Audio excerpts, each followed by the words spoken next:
hymyillä leveästi, sillä hän tiesi haltijoista kolmannenkin asian.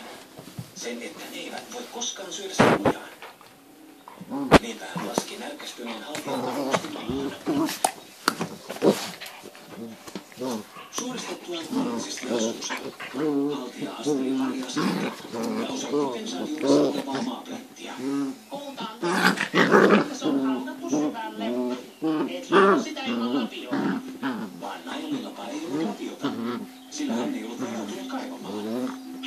Hän katseli ympärilleen ja näki satoja samanlaisia pensaita. Miten hän ikinä löytäisi oikean puskan, jos lähtisi nyt hakemaan lapiota? Kiinnitä sen oksan nenäliitaan, niin muistat mikä se on. Nail epäili haltijan yrivan jotain, jos tämä nousi hyvästi. Lupaan kosken nenäliinasi, emmekä me haltijat voi syödä sanojamme.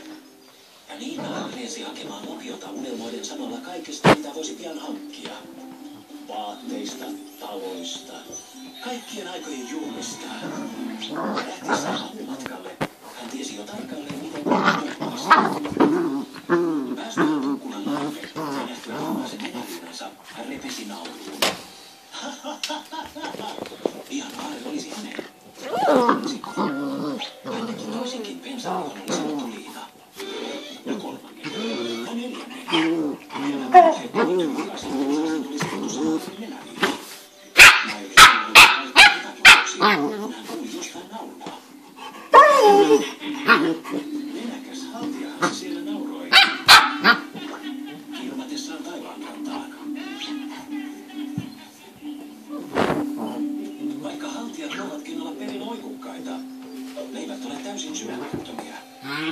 Sillä vaikka Nail ei saanut kultahukkua, hän tuli perustaneeksi koko Irlannin suurimman ja upeimman nenäliinakaupan.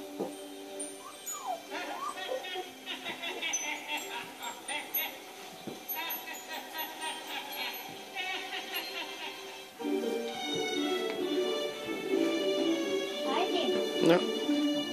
Tuo haltias oli aika ilkeä. Sitten jokaisen pensaisen saman, eikä se tiennyt sitten mistä kaivaa kultapuukku. Sadun nimi on